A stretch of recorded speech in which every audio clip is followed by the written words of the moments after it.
Hi, I'm Dolly Vasta, and welcome back once again to Dolly's World. I have a very special guest for you today. His name is Colonel Izzy Azur. He spent 25 years in the Israeli army. He fought 4 wars. He lost 2 brothers in the conflict. And today he is doing a different kind of soldiering. So let's meet him. Izzy, it's so nice to meet you. I have read of your work, and I know you are masterminding an exhibit at a temple in East Brunswick. What kind of soldiering are you doing today? First of all, allow me to thank you very much for inviting me here, because that's a part of what we really need to support the Israeli artist. And that's what I am doing today. When I was in the army, I was wounded, and I was in the hospital for 3 years. And while being in the hospital, one of the big sculptors, very known in Israel, was coming voluntarily and teach us to play. I could function with my hand. I was on a wheelchair, and I was playing with ceramic. And then he told me, "Izzy, you have something to do, go on." And then when I recuperated, I went back to service, to the army. And I went once every 2 weeks for 4 hours to study sculpting. When I retired, the Israeli government wanted very much to support the artists because it happened exactly after Lebanon war. And tourism did not come to Israel, and that is our first income in Israel. And then artists couldn't show or sell their work. So we came with this idea to be helped and supported by the government of Israel, to go to the people, to show that Israel is not only rifles and stones, we have also beauty and culture. And the whole thing have begun in the United States, at all kind of Jewish communities and some churches in the South. When the whole idea is to come with a lot of artwork, different artwork, paintings, sculptures, glasswork, jewelry handmade, tapestry handmade, and over 70 artists and artisans' work are always on display at the show, and that's what will happen in Beit Shalom congregation from May 1st to May 8th.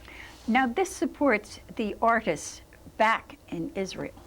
Yes, it supports very much. There are a few reasons that the government is trying to support. First of all, the artists themselves, they can show their work, they can sell some, and they will go on working. Otherwise, they will have to stop and do something else. And then we will lose the culture, that we do not want that the terror to cut or to avoid or to do anything that to stop the culture. Therefore, we are doing that artists can go on working, that they can get some when we sell their work. And the work is, by the way, subsidized, meaning if in a gallery a sculpture would cost, from the same artist, $3,000-4,000, in our show would cost $1,200, $1,000, or so on. And at the same time, the community have a part of it to support wherever the expenses are. Well, not only are you an entrepreneur, so to speak, but you also have some wonderful work of your own. You're a sculptor. Thank you. And I saw some of the pieces in the newspaper, but you brought one today with you. Do you have a name for it? Yeah. That's what we say. Together, we can do what we would like. Together. You see here, this one is holding that his friend does not fall. And the other one is sure that this one is going to take care of him, that doesn't fall. That is something that what we call always togetherness. As a team, we can always achieve what we would like. That's the idea behind this bronze sculpture that you see. It's also trust. Thank you. That the other one is going to be there. Yes. Thank well, you. it's the same as in the circus. Yeah. Yeah. Yeah, exactly. It's the same idea of the circus, but here at the circus you can see it only once. But when somebody liked that sculpture, he would purchase it. So the children, when they grow up, they see the sculpture, and that comes to them like something that can be done, and it have to be done. That the intimacy, the togetherness, and achievement, not only by myself, always, but a society, by friends, to help and to do, and so on.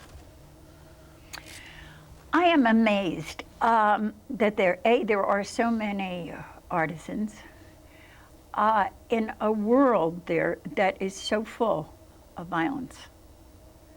I know what happened here with 9/11. I mean, everything literally stopped for a couple of months. It was such a tremendous shock that someone could come in and violate your country, so to speak. But you have it constantly.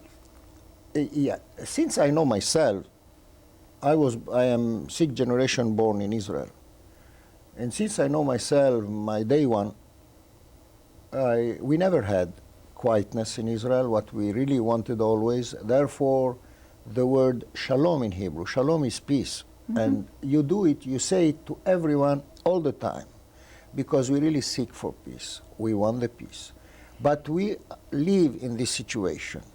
Now, if we are not going to go on with our life, we lose control.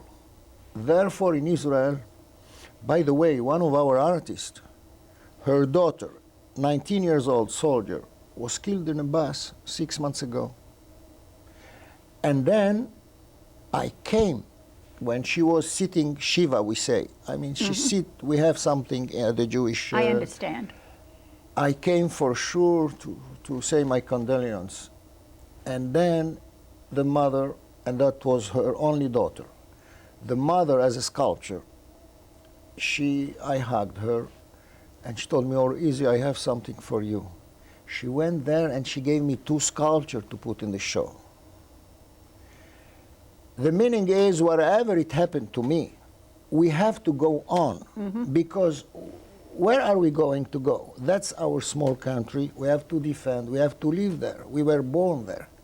So if you give yourself, as it's happened to you at 9/11, that's a shock, a big shock for your country, because it didn't happen before. But with us, when it happened, we all cry and go on in our life. We have to, because we don't have other way. Well, I think we learned a great lesson here. Thank you. That you do have to go on. It's so frustrating because the violence has now gone all over the world. I mean, it's almost like no one is safe anymore. And if you really think about it, there was a quote, and I always think of this when I am frightened of doing something for the first time or going to a doctor trying to find out what is wrong, is by Franklin Roosevelt. The only thing we have to fear is fear itself. Exactly. And you really have to think that and then move. That's the only way to go on and survive, because you have the next generation of yours. You have to give them the insurance of life. You have to give them the necessity of life. If you show them, if my generation or my son's generation show them fear, that where everything stopped in the country, not the development, they go to school without any reason, like you say, because they don't believe in their life, they don't know if they're going to live, and so on. So the way is to go on, defend yourself the best you can. You can cry, but go on in your life. Don't show the enemy, call it whatever. Today is the terror, but the enemy, don't show him that he can break you. Otherwise, that's what he wants. And otherwise, you cannot function and go on. That's all. Well, getting back to our artist, from what I had read, the exhibit is extremely eclectic. Yeah. You also have included in the exhibit A section, I know, I gather it's next to, not apart from, a Holocaust exhibit. Yeah. We were here twice. And we came in a certain time that all over the world, and for sure in Israel, we speak at schools, at museums, and wherever about the Holocaust, that people do not have to forget that it doesn't happen again. So we have a very small exhibit of the Holocaust. Those are bronze sculpture that I have done, and 20 paintings from the Museum of the Holocaust that explain the beginning and the end of the Holocaust, the whole thing. So when we were, the last 2 times we were at that congregation, they asked us to bring this Holocaust. We brought it too. And a lot of, some schools that doesn't have nothing to do with Jewish or whatever, they came, and it was very interesting for them because it was an explanation, and they hear about it, and they know about it, and then they will see that things doesn't happen again in this world. And that will be there too, but beside that, we have also for sure, beside the painting and sculpture and that, we have a ceremonial Jewish item. They call it Judaica, Jewish art. We have a big section of that at the show too. In overall, the whole room there, what's very large, will be full of art, and it will be beautiful to come and see. And if somebody finds anything he would like to have it at home, we will thank him very much. That's right. You would be glad to part with Yeah. it. You hit on something before when you're talking about remembering. It's very hard, even for the young people of today, I think, to really understand World War II, that their grandfathers were in. That's something that was in the books or a John Wayne movie, but that's not really real to them either until they get with someone. I know my husband served, and he was with a young man at a gathering recently. And the young man started to question him about it. And they were in this conversation for the longest time of sharing this information. You see, that's the nature of life. That's the nature of life, and I'll tell you from myself. As I said, I lost 2 brothers in wars. For sure I was mourning for a year or 2, but you go on in your life. You are wounded inside, but life goes on. And the 3rd generation or 4th after the Second War, they have their own reason to live, and then slowly they know about it through schools, through books, and so on. But they don't participate so much in your feeling because they weren't there, and so on. Our duties are things like Second War or like Holocaust, because those things can happen again. Our generation duty is to try to help them to know, not by force, to help them to know, because it's good for them to know that those things do not appear again in the world. We don't want them to know it because their grandmother have been killed in the Holocaust. That's okay.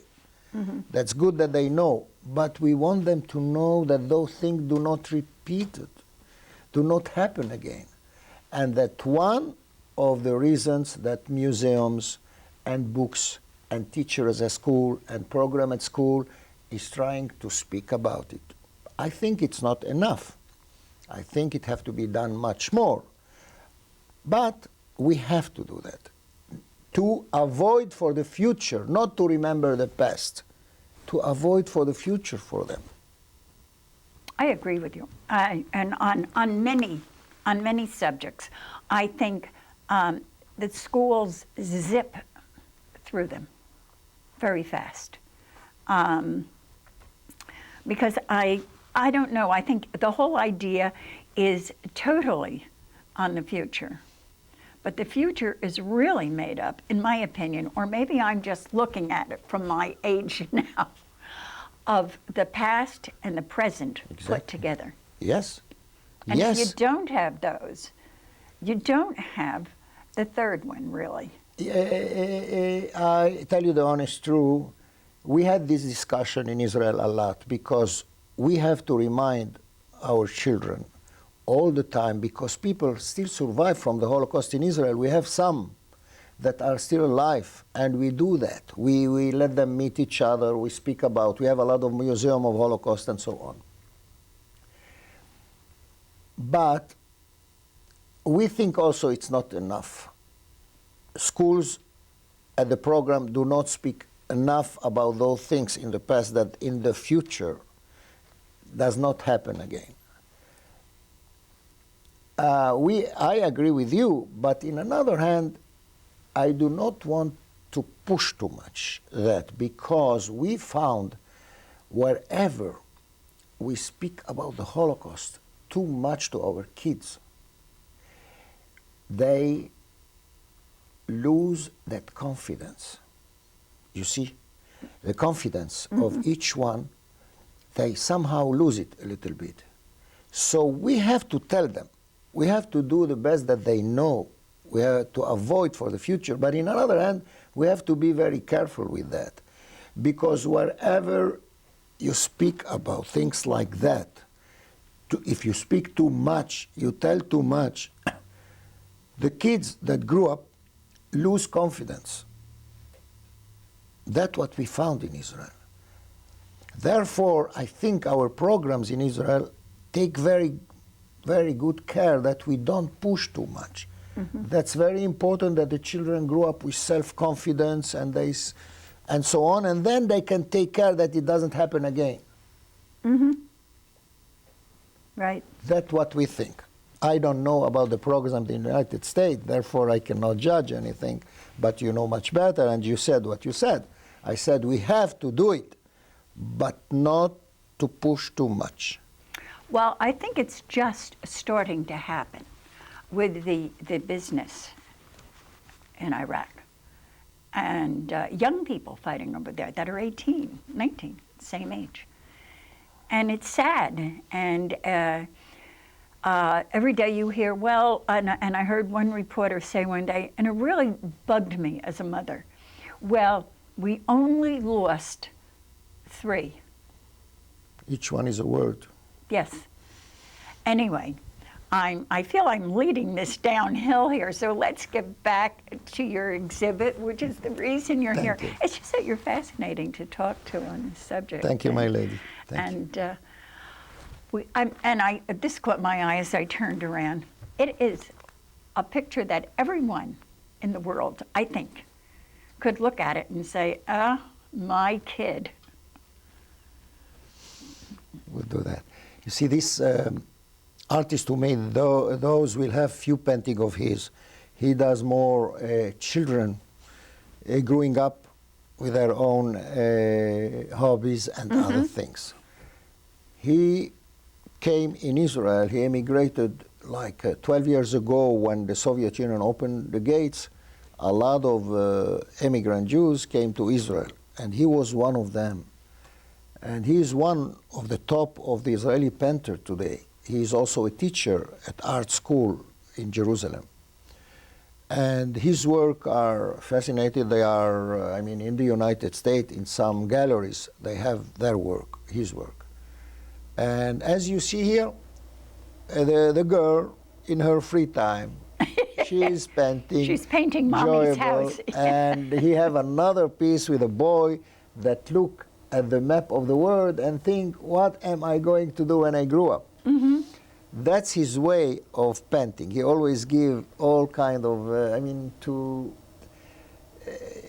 to let us know what a child can achieve and what a child imagine and what a child like and so on.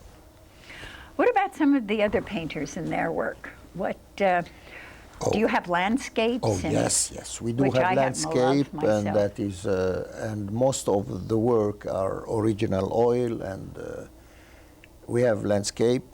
We have also a kind of painting that is very in today, and that is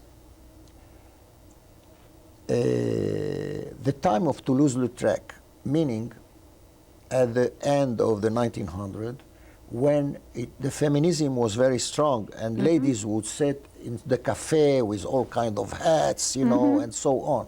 So a lot of artists in Israel, when they finish art school, they go to study 3 years more to get their degree, and then they go to France. When they come back, they come with this idea of the feminism and the freedom of the women with all kind of color, dress, and jewelry and beauty. This is very in today. And we have another artist that came from Cuba, emigrated to Israel.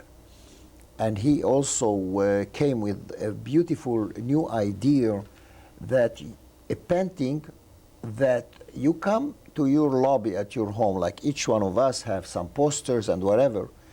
He put there paintings from the artists of 100 and 200 years ago, painting inside of Van Gogh or Toulouse-Lautrec or Chagall or whatever. He put in there, he paint inside.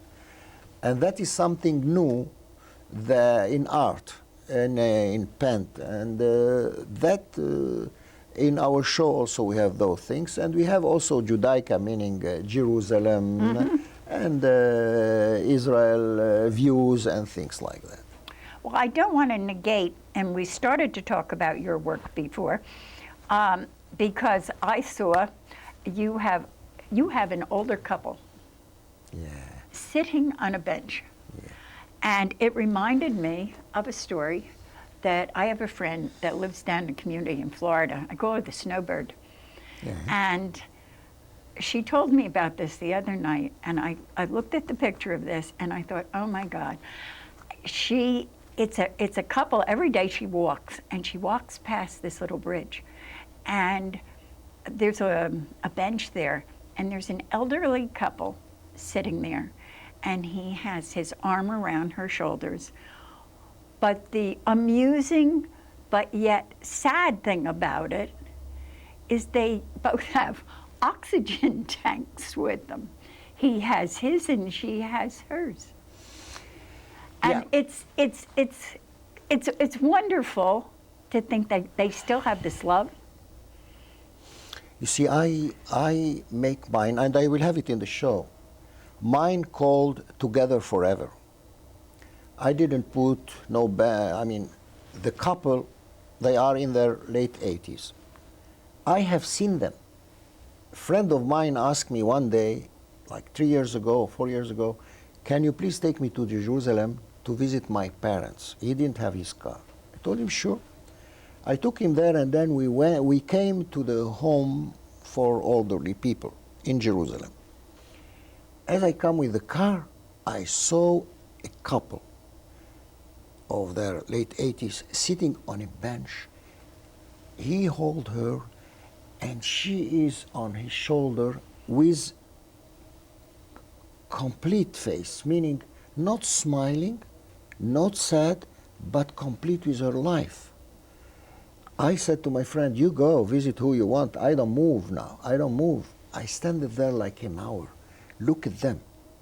I couldn't move my eyes. And then I went back. I said, I have to do it. I must do it.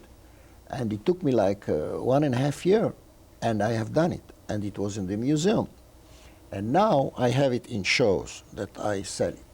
I made it in 3 different size. One very, very big, life size, one medium size, and one small size that people can have it at home. I call it Together Forever, because I am sorry that our situation today, that you have a lot of divorce and other things in Israel too, that we would like to see that they are together forever. That's the whole idea that I had behind me.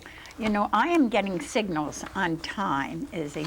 And so before time is up, I want you to reiterate the date that this exhibit starts, where, and it's really open to everyone, Yes. correct? Yes.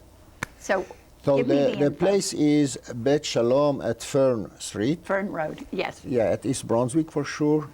And the opening will be May 1st, Saturday night from 7:30 till 11 in the evening. And then from that day on till the 8th, the 8th of May include, will be every day from 9 o'clock in the morning till 8 o'clock in the evening. All the time I'll be there to explain about the art and to sell if it will be possible. And as I said, a part of it also is supporting the congregation, and for sure the rest goes to the Israeli artists. And it's beauty just to come and see. If people would like to come, we would appreciate, and we would love to see anybody who would come there. If you had one last thought, and I always ask my guests this, for the future of art, what would it be?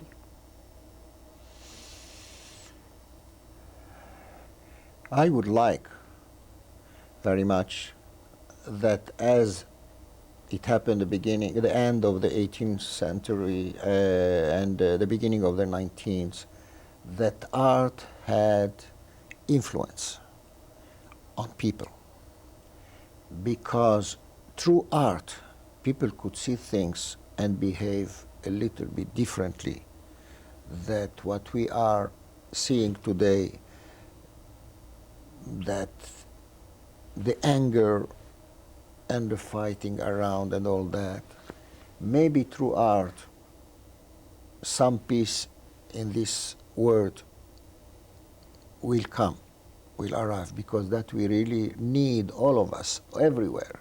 It doesn't matter if it's Jews or Christian or Muslims or any others. We need peace. We need it very much for our children, for our grandchildren, and for ourselves. And on that note, what more can I say? Thank you so much for coming. Thank this you, Dolly, morning. very much. It's just been wonderful. I've had a ball. Thank you, my lady, and thank you, people. And to all of you out there who have been with us today and every month, as usual, I just had a wonderful time, and I hope you had as much fun and got as much information out of it as I did. I'll see you all next month. Don't forget to take in the exhibit, and in the meantime, take care.